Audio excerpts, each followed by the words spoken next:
सबसे पहले आप अपना नाम बताइए। राजन कुमार चौधरी। राजन कुमार चौधरी। दोस्तों अभी इनसे हम बात करेंगे फाइनेंस एंड बचत के ऊपर कि ये क्या हमको जवाब देते हैं, क्या इनका तरीका है। अब हमको एक बात बताइए, दुकान कर रखे हैं आप, आमदनी है तो कहीं ना कहीं बचत करना जरूरी होता है ना। हाँ एकदम। बचत के लिए सबसे बेस्ट माध्यम आपके नज़र में क्या है? बचत के लिए बेस्ट माध्यम कथी बताएं हम? बैंक है, ठीक, ये ना है, या घर पे रखिए। बैंक में रखिएगा, घर पे रखिएगा तो उसको बचत नहीं कहते हैं। अगर आज आप बैंक में अगर मान लीजिए 10,000 रुपये रख लीजिए, कल जरूरी पड़ेगा तो उसमें से निकाल लीजिएगा कि फिर हम पूरा कर देंगे, ठीक है, लेकिन वो पूरा होता नहीं है। दूसरी बात ये है कि वो आपको बढ़ा करके बचत जो है कि ज़्यादा, यानी कि आपका पैसा जितना रहता है वो लगभग उतना ही रह जाता है। घर का भी वही हाल है, घर में जो पैसा रखते हैं वो भी मतलब कि ना बढ़ता है ना कुछ भी, उतना ही रह जाता है। तो फिर इसके अलावा और कोई तरीका? और कोई तरीका कथी है? या इंश्योरेंस कराइए, या बाल बच्चा के नाम से कोई खाता खोलिए जो 18 साल तक का हो, पढ़ाई लिखाई के संदर्भ में, घर बनाने के संबंध में, यही से ना होगा। या इंश्योरेंस कराइए। आप कुछ कर रखे हैं कि नहीं?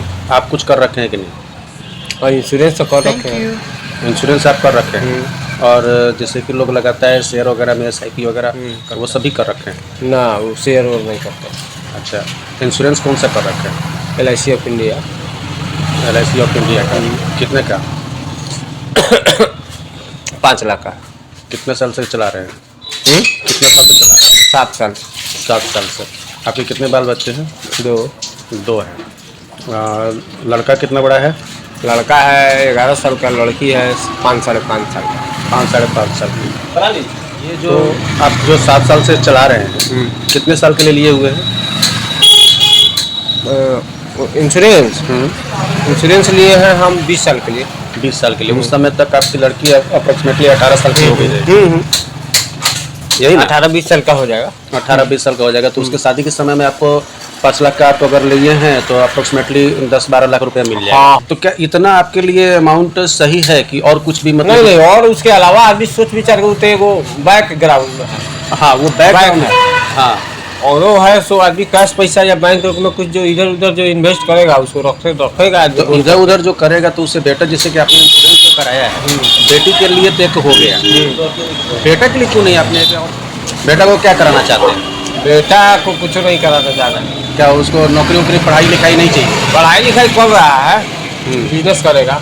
बिजनेस करेगा? बिजनेस बाहर नहीं भेजना। ना बाहर भेजने की बात लोकल नहीं कर नौकरी करेगा, बाहर नहीं जाएगा। हाँ, लेकिन मेरे पूछने का जो मकसद पढ़ाई लिखाई जो जेन्युइन होता है, पढ़ाया लिखाया जाएगा। नहीं, वही चीज़ के लिए मैं पूछा कि पढ़ाई लिखाई आजकल का क्या है कि अगर मान लीजिए कि पढ़ाते लिखाते हैं, इंटर के बाद में थोड़ा सा भी हाई अगर स्टडी में जाता है तो उसको पैसा ज़्यादा लगता है, 5 लाख 10 लाख 20 लाख इस तरह से लगता है। डॉक्टर ये कराने जाइएगा तो करोड़ों रुपये खर्चा होता है। तो पहले से सोचिएगा तब ना। नहीं कराता है। बिजनेस का ही जाइएगा तो MBA करेगा तो किसी भी बिजनेस को करेगा तो बढ़िया सब करेगा। बिजनेस अपने आप को लेगा। बिजनेस करने के लिए MBA का जरूरी है? बहुत जरूरी है। कोई जरूरी नहीं है। MBA करके लड़का तो हमारे चौक पर बैठ के झुंझुना बजा रहा है, और नहीं कि मेरा MBA घर में बैठे बैठे बिजनेस कर रहा है। लेकिन कोई भी काम करने का कुछ अलग मजा है। हाँ, बस आप वो करेगा तो छोटे स्तर पर लेकर के चल रहे हैं। अगर ये बड़े स्तर पर हो जाएगा तो इसी में आपको कंप्यूटर और अकाउंटेंट हर चीज़ आपको लगाना पड़ेगा, और जब तक वो चीज़ आपको समझ में नहीं आएगा आपका बिजनेस इतना ही बड़ा रहेगा, समझे? लेकिन वो जब समझ में आ जाएगा तो यही बिजनेस आपका 5 गुना 10 गुना कई ब्रांच हो सकते हैं। आप छोटा ही आदमी बड़ा बना है। हाँ, तो लेकिन पढ़ेगा तभी होगा, पढ़ेगा तभी होगा। जब पढ़ेगा नहीं तो नॉलेज पूरा नहीं मिल पाएगा, इसलिए नहीं हो पाएगा। चलिए ठीक है, हम चाहेंगे कि मतलब कि उसके लिए भी आप कुछ न कुछ करके चले तो बेटर होगा। मेरा मकसद यही था कहने का, दूसरा और कुछ नहीं। चलिए, उनको तजुर्बा इन सबका उतना नहीं है, इंश्योरेंस कराए हैं। आपको क्या समझ में आता है आप ज़रूर बताइएगा, कमेंट करिएगा, जवाब हम देंगे इनसे पूछकर। मिलते हैं नेक्स्ट वीडियो में। Bye bye.